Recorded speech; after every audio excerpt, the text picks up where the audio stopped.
Hello everyone and welcome to this Cambridge CEM webinar. Thank you for joining us wherever you are in the world today.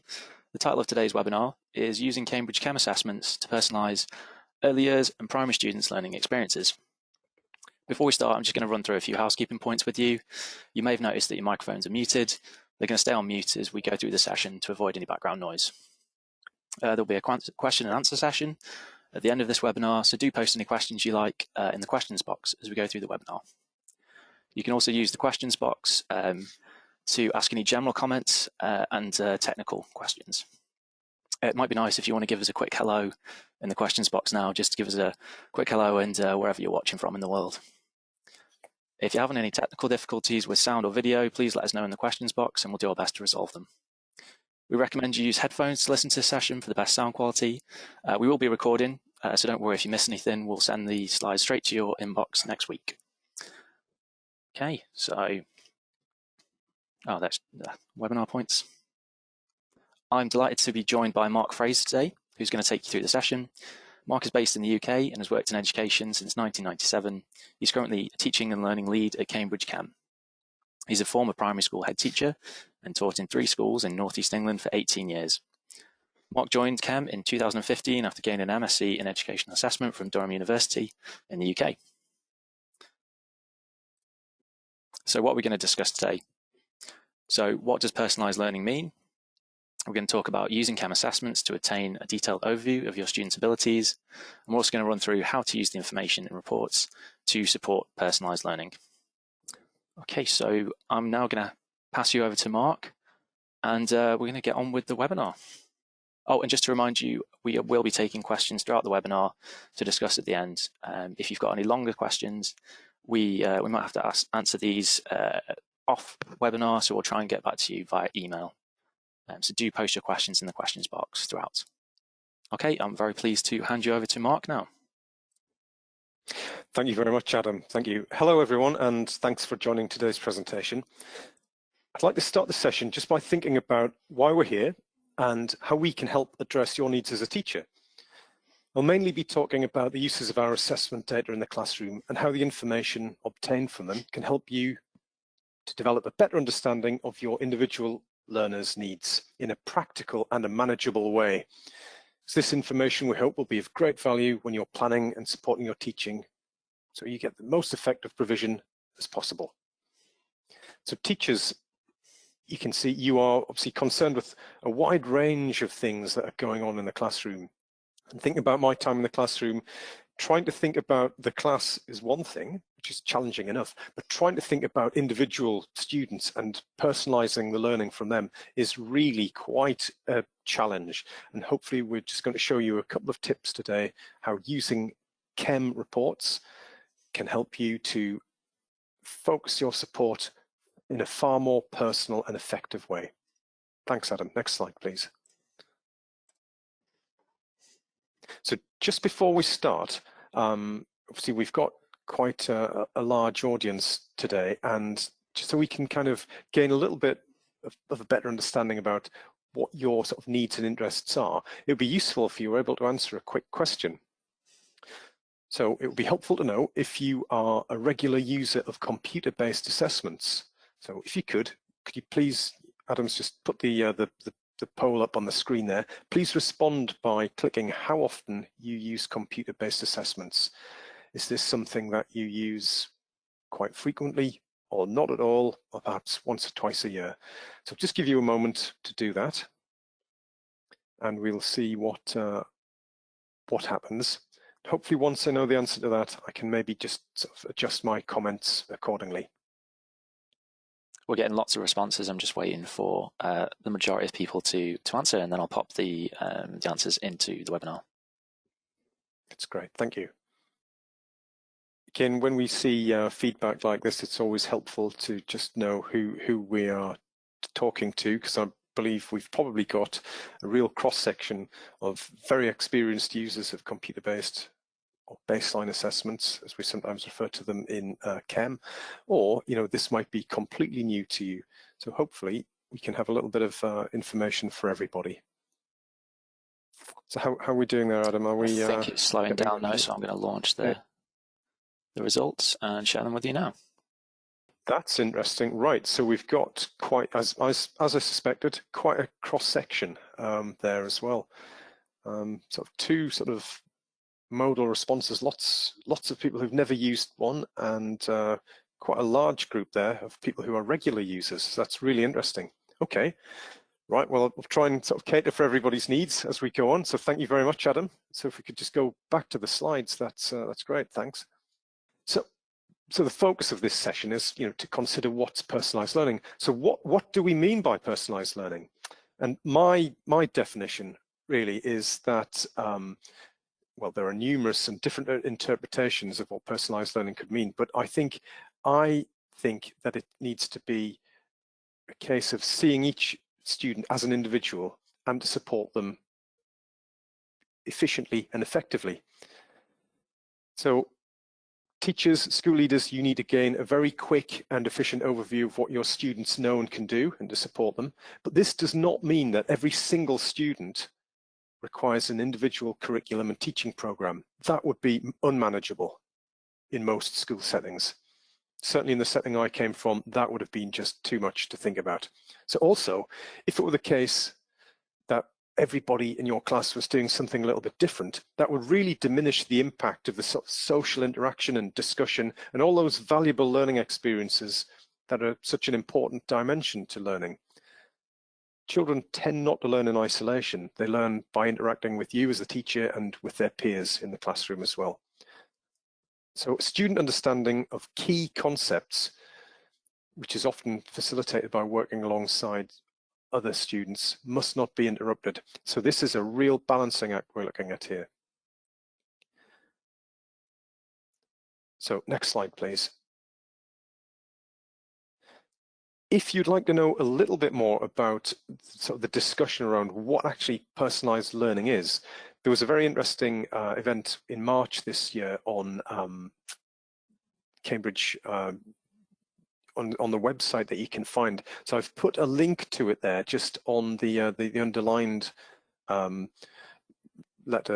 word here there, but I think Adam may be able to also drop that link into the chat as well, so you can have a look at that later on if that's your area of interest. And moving on to the next slide, please. I'm really going to focus on the information that CEM provides. And the information that CEM provides is based on the performance of students in a series of general and broad-based measures, generally conducted on computer. It allows you to assess, analyse, and act on the information received. And the best results come when the assessments are carried out early in the school year and the information is used quickly. So please don't let it sit on the shelf. This has a kind of shelf life, if you like, and the sooner that you can use that information and act upon it, the more effective it is. So really, I'm kind of coming at this session from the angle of practitioners who are in direct contact with students in the classroom. So, three-stage model: conduct the assessment, think about the data that you've collected, and act upon the information that you've received as soon as possible. Next slide, please, Adam. We're going to see here a range of little sort of just coloured blocks here, which just explain that CEM has a variety of assessments, computer-based assessments, which are shown on the screen here, and start off with the assessment in green there for the youngest children. And today I'm going to kind of look mainly at the sort of early years and primary aged students, concentrating on BASE and INCUS. And I'm going to look firstly, very briefly, at the assessment content itself, and then focus more closely on the type of feedback we provide after students have completed the assessments. I'll then consider how that information may help to personalise teaching and learning. So as mentioned, we've got a wide range from 3 to 19, but we're just really looking at BASE and INCUS, so typically from age 4 to age 11. Next slide, please. So how can CEM assessment support personalised learning? We think we have systems, well-established systems, which can help you to quickly understand what your students know and can do in key areas of learning. It's important to say, particularly in the early years assessment, we realized that there are a broad range of strands to early years learning, and we focus mainly on literacy, mathematics, and PSED, that's personal, social, and emotional development. And in aspects, actually the one I'm not really going to pay much attention to, we actually have a motor development activity in there as well for the youngest children. Then in primary, in INCUS, we sort of broaden out a bit and we look at reading, spelling, maths, mental arithmetic, and developed ability and attitudes to learning. So developed ability, which I'll come to in a moment, on the next slide, please. I beg your pardon. I'll pick developed ability when we get onto INCUS. But aspects, we're looking, at language development. Takes about 10 to 15 minutes to carry out the assessment. It's teacher-led and story-based and conducted one-on-one with a teacher sitting at the computer with a child. So you gain lots of information from the activities itself, but lots of soft information as well. So just how engaged the child is, how methodical they are and what they're doing. Are they going at their activities in quite a logical and sort of orderly manner, or are they fairly sort of randomly tackling these things? So lots and lots of information can be sort of gathered formally and informally. Generally just use this once at the start of year. But some people, can link this to follow-up assessments in other ways. Next slide, please. BASE is very similar to aspects, but just a bit more challenging. We've got a slightly older age group using it. So this is typically 4- and 5-year-old children. And like aspects, it's story-based and teacher-led, but it may be used at the beginning and end of the school year, and we show some reports in a little while showing how that we can actually estimate how much progress students have made across that year. And moving on to INCUS, please, on the next slide. INCUS stands for the Innovative Computer Adaptive System, and that, as mentioned, is looking at 6 different areas. Typically, this is a longer assessment. Children work through this independently, and it takes them about 20 minutes each. But you don't have to do it all in one go. You can dip in and dip out of the modules and spread this over a week or 2. Generally, schools, again, like to do this sort of, so you're doing the modules in fairly sort of close succession, but not necessarily all in the same sitting. Could be a bit much for children to be concentrating for that length of time. So this is quite a flexible approach and just gives you a very good overview of a profile, if you like, of strengths and weaknesses, or areas for development, as I like to call them. We also provide research-based guidance on how to support different profiles. So I did mention before that we do have this strand that we refer to as developed ability. So developed ability is a general measure of student ability, which acts as a sense check with our other measures. It's a good indicator of an underlying ability which is not restricted by the performance in the more demanding literacy sections. So this in particular is a very useful way for placing the scores of students for whom English is an additional language into context. So we might have children who have a very high developed ability score, but haven't really performed so well in literacy, perhaps even in numeracy. And that's maybe just an indicator that their language skills just aren't quite developed fully enough to access that level of assessment. But you can see the potential is there, and you can use this information to personalize learning in that respect. Next slide, please. So how can feedback from Chem assessments actually help you? So I'll spend a few minutes introducing some of the reports included in Cambridge Chem assessments. It's worth saying there are too many reports to look at everything. We have combinations of dozens of reports throughout the different systems. So I'm just going to pick out a few key examples, and then hopefully this will give you a flavor of what we offer.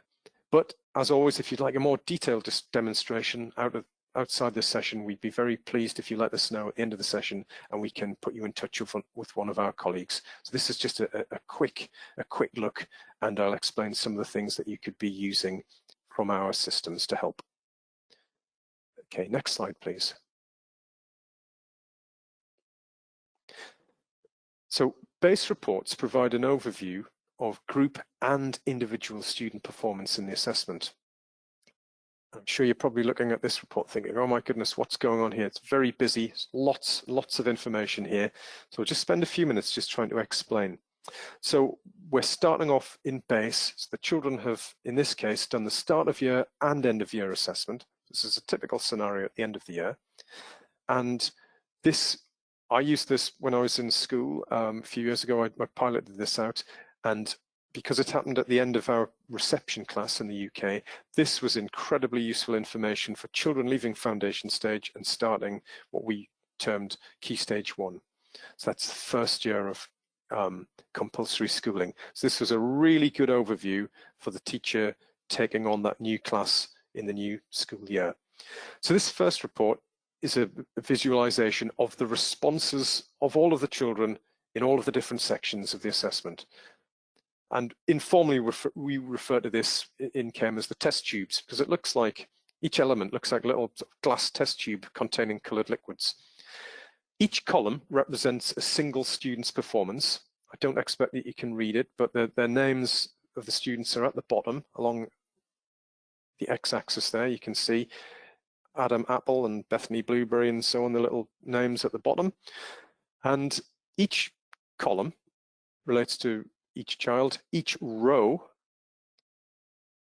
represents a strand in the assessment. So we've got, as you can see, the matching exercises, concepts about print, repeating words, and so on down the page. In general, an absence of color represents a student or an area of the assessment where students are not attaining well. And areas where you can see lots of color are areas where there's been the greatest success. The light blue shading represents attainment at the start of the year, and the darker blue represents attainment at the end of the year. You can possibly see some black dots around the screen as well. So they just show that an assessment point may have been missed for some reason. Again, that child may have missed the start of year or end of year. They may have been absent. They may not have been in attendance. They might not have been on your register. You know, that's, again, just a little bit of a prompt just to say that don't get too alarmed about this if there is missing data. At first glance, there are some trends visible. For example, if the reading row, that's the bottom row, there you can see there's very little light blue showing there. So that stands out as an area where the students were unable to access most of the assessment due to their limited reading skills at the start of year. But the dark blue shows that they've made very good progress throughout the year. And looking up the columns, you can see that there are some children there who have either white or pale blue or, you know, dark, just tiny bits of dark blue. And these are children that you'd want to look at. We always say this is just a snapshot. Always consider the other evidence that you have as a teacher, because you are in the classroom with these children. You're seeing them all day, every day. In many cases, you are the experts. We are just providing a snapshot view that hopefully helps. Next slide, please, Adam.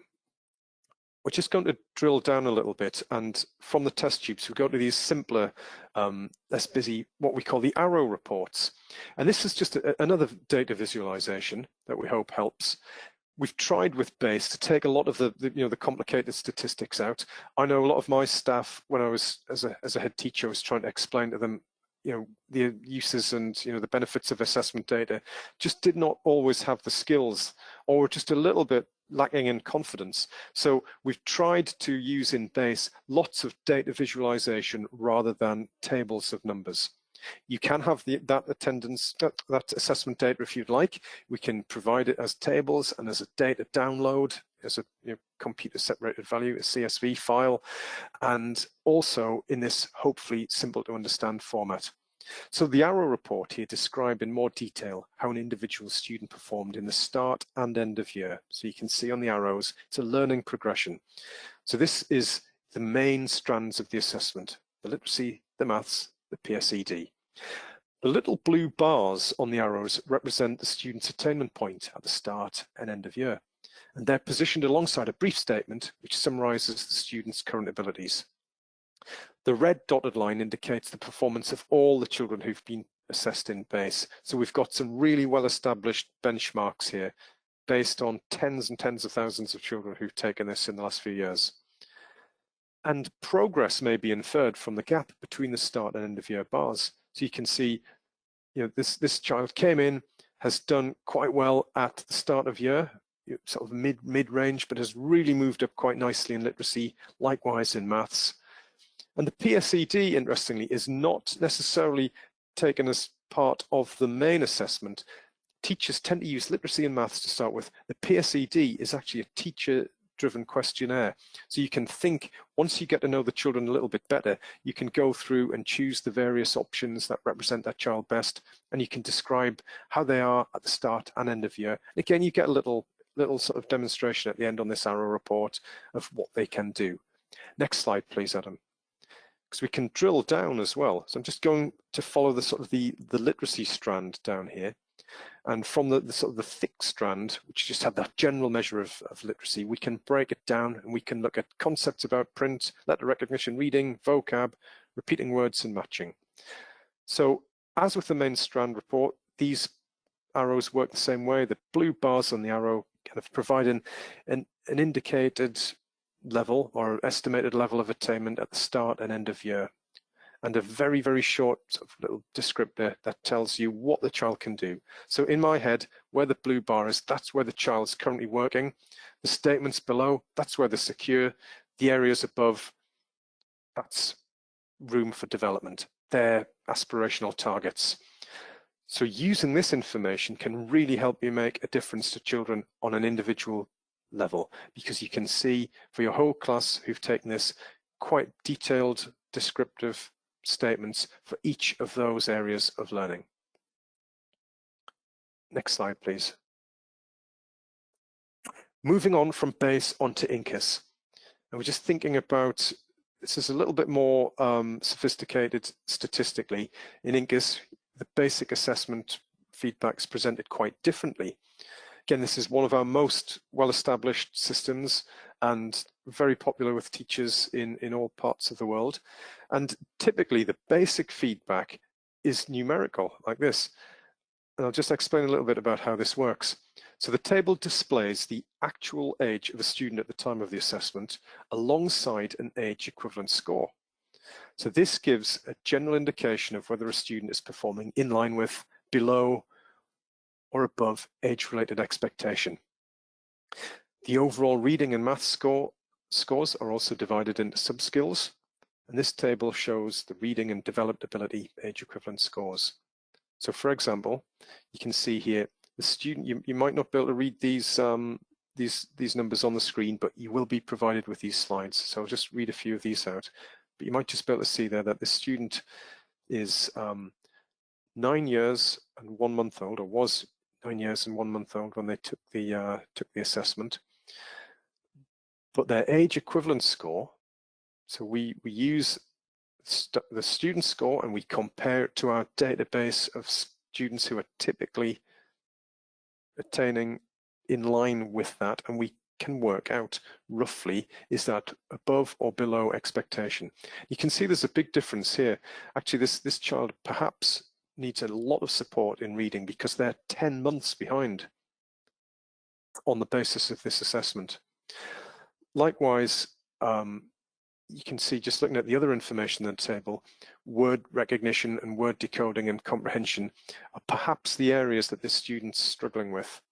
However, in spelling, they're 2 months ahead. So as a teacher, this is just possibly helping you to think, right, okay, well, Mark here is doing quite well in spelling. So he's got those, he's hopefully got those sort of phonic skills, and he can understand, how words are structured and how words, when he's looking at words on a page, he's decoding quite well. But his comprehension skills and his fluency, that's where we need to sort of focus here. So some really nice sort of personal sort of guidance here for Mark in terms of what he needs to do in order to move on. We would always say when you see things like this, if you have your students like this and you see some lower scores, don't worry about this. You know, this information is confidential to you and to your school, and it's designed to support teaching. It's not a report to be sent home. Unless you choose to do that, you could share this with teachers. I'll come back to that in a moment. And after all, you know, the scores are always just estimates based on one assessment point. So we always recommend that, as mentioned a couple of times before, you look at this data with all of the other soft information and recorded information, the work that you've seen in children's books, the responses that they give you in the classroom on a daily basis. Use that to build up a holistic picture of your students, and use that information, all of it, to just channel towards personalising learning as best you can. I did use these with parents sometimes when I was in school, because you could either show parents just how well their children were doing, or this could be used in the case of some of my special needs children, when I was making applications for additional support, or trying to justify how we could use our support budget to focus in on certain children. This was really, really helpful. Most parents, once you explain what's going on here, were incredibly sort of receptive and understanding about this. And as long as things are dealt with in a sensitive way, in a constructive way, this information can be extremely useful. Next slide, please, Adam. So just moving on from the table, we also use a simple data visualization in INCAS just to show where the child is in the different strands of the assessment. So you can see these dots in these simple graphics, and the plot with the dotted line represents, that's the expected standardized score. So this is not an age equivalent score now, this is a standardized score. So if a child is bang on line with expectation, depending on when this is used, they will have a standardized score of 100. They're doing really well, they'll have a score above that. If they need to show just a little bit of support to move on, they'll have a score below that. The bars on the little circles also just indicate the consistency of the student's response. Because this is a computer-based assessment and it's adaptive, and I'll just spend a few minutes just saying what an adaptive assessment is. That means the computer knows when the child starts off how old they are, so it presents a question roughly, you know, that child of that particular age would have a 50-50 chance of getting right. And if they get the correct response, they're presented with a more challenging question. They get that right, they get a more challenging question. They get that right, a harder one still, until they make an error, and then it will drop down again and give them a slightly easier question. So we go through this phase of working out roughly what the level is, what the age equivalence is of this child. And if they are guessing, that set of bars on the dots there is longer, because they're sort of maybe just having a bit of a tough time getting the right answer, and they're just having a guess. So that there's a little bit of hidden information there as well. So the shorter bars, they're far more certain of their answers. If their responses have been slightly erratic, you can see that they've maybe they're not really sure of what they're doing there. So that's, again, something that you as a teacher can focus in on. It's just about scaffolding follow-up conversations. Once you get your data back, as I said, act on this straight away. Have conversations with the child, have conversations with your colleagues. Perhaps if you've got a new class, who taught them last year? If you're the kind of school that has specialized teaching throughout, you may, if you are teaching maths, you may want to teach. You may want to talk to your colleague who is responsible for the teaching of languages, and just see how your sort of notes compare. Again, just a pointer in the general direction of whether a child needs further assistance or not. So next slide, please, Adam.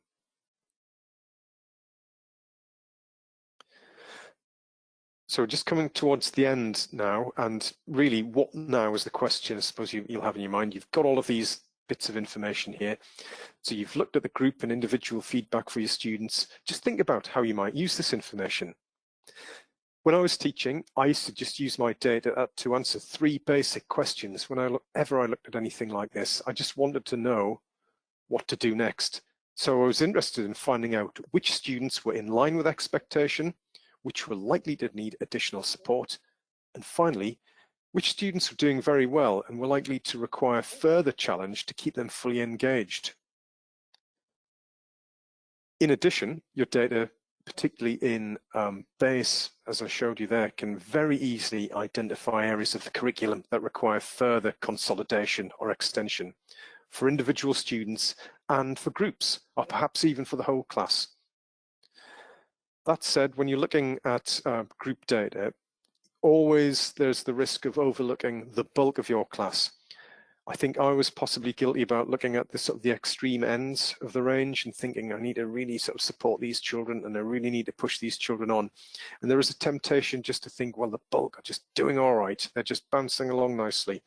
But thereby lies a problem. I know some people who object to the concept of personalised learning think that this is probably at the heart of their objections, really. You must be very careful not to just think they're fine, they're all right, and allow the class to coast along. Most students at some time or another will benefit from that additional stretch or challenge and just need to be pushed along. So just because children are in line with expectation doesn't mean they can't be just pushed that little bit further to achieve even more than they otherwise would.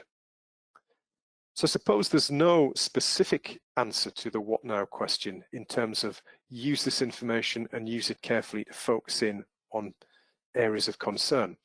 But every class we recognize will be different because all students are individuals, and we are simply providing you with this information so that you can quickly gain an oversight of what your class knows and can do and help you, we hope, to identify where individual or group support may be required.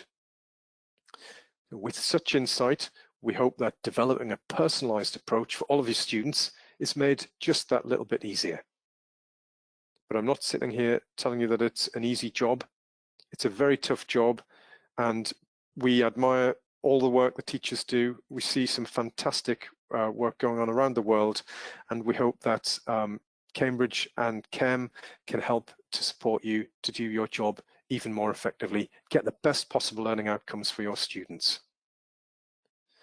So I think just before we finish, if Adam might want to move to, we've got a little poll to finish on just here before we maybe think about some questions.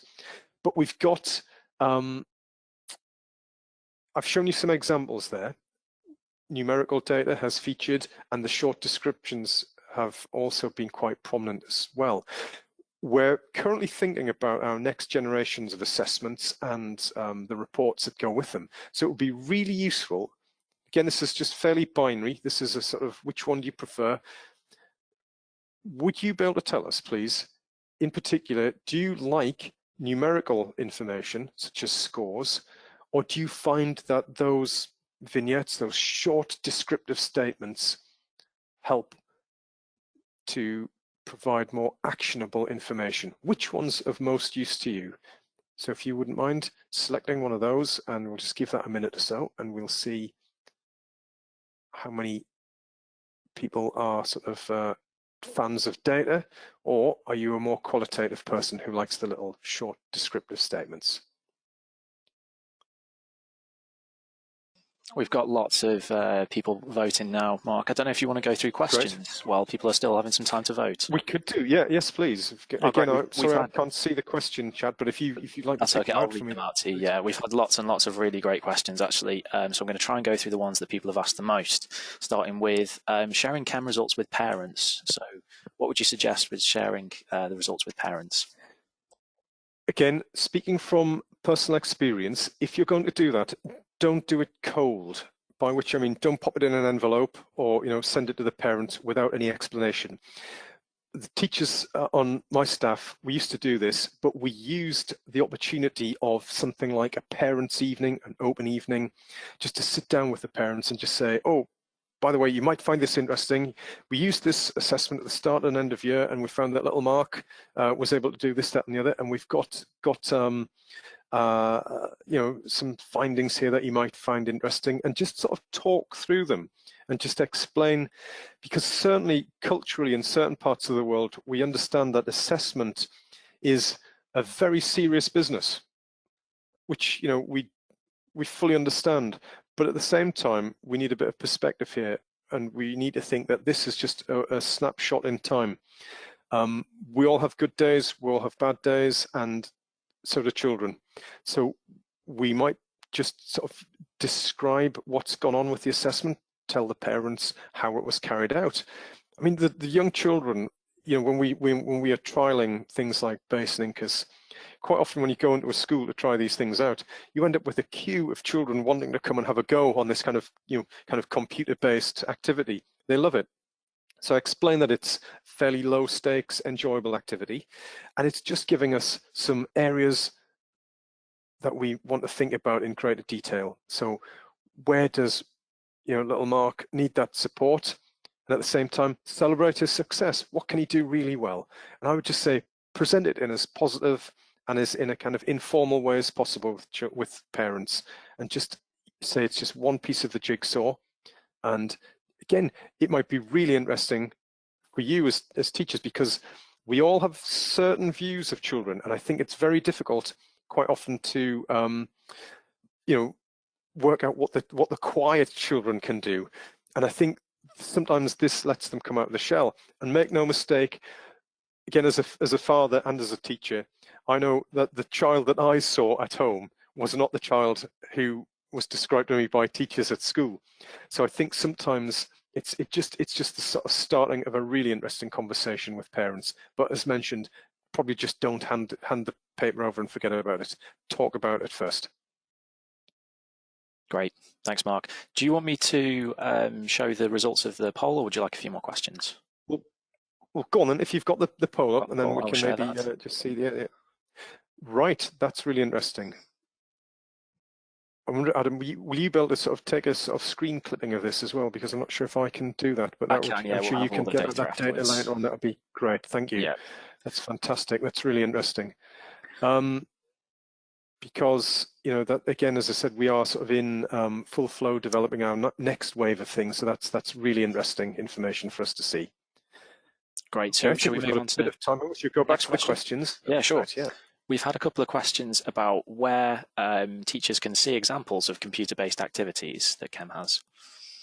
Okay, yes, I apologise for this being a real sort of whistle-stop tour, but if you'd like to see more, I think probably the best thing to do is just to drop a comment in the chat, or is it all right if they email? I know your email address was on the yeah, absolutely, on the presentation earlier on, Adam, and contact you. And we have, wherever you are around the world, we have some regional representatives who could get in touch with you and would be very pleased to have a chat. And we can have full demonstrations of the assessments, and just explain a little bit more about what they do, because I haven't really shown you that. I've focused on the reports rather than the activities themselves. But just let us know who you are, contact us, and we'll be very pleased to put somebody in touch with you. Perfect, thanks very much. Okay, so next question is from Syed, and he says, I'm in the UAE, so is this assessment useful for me? So I think he's following a local curriculum. Does it have standardized results for comparing? I wonder if that means a standardized sort of norm for the UAE. At the moment, not yet, but just as a sort of point of reassurance, I think we've got probably now about 250 to 300,000 children who have taken BASE, and lots more who've taken INCAS, a lot more than that. And it's amazing how consistent the norms are globally. So this is generally a good indicator of what children can do, because these are sort of children who are more or less starting off from similar points. It's worth saying that you've very much got to bear in mind that this is aimed at children who have an understanding of English to begin with. We are working on assessments for children for whom English is an additional language. So always bear in mind that this is sort of an accurate measure, but only if you're very confident that the child's language skills are sufficiently well developed in order to access this. Again, we have probably Natasha, who's a colleague out in the UAE, would probably be very happy to have a chat with you and explain, how schools are using these assessments out there. But general feedback tells us that these are very useful sort of benchmarks for just thinking about how your children are doing in comparison with sort of the general development of a 4 or 5-year-old up to the end of primary. Great. Again, if you would like a more detailed chat, let us know who you are, and we can put a colleague in contact with you. Perfect. Thanks, Mark. We've got time for probably a couple more questions. So Genevieve asks, how often should you use the assessment? Okay, this is, in the case of BASE, we would recommend you use it start of year and end of year, because that allows you to infer the rate of progress that the child's made.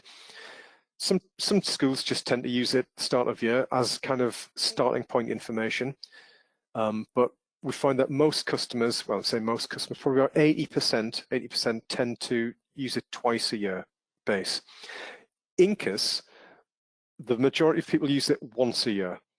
And INCUS is a little bit different because it's presenting the information as age equivalent scores. You can use it at any point. Again, I'm just going to bring a sort of a personal dimension into this.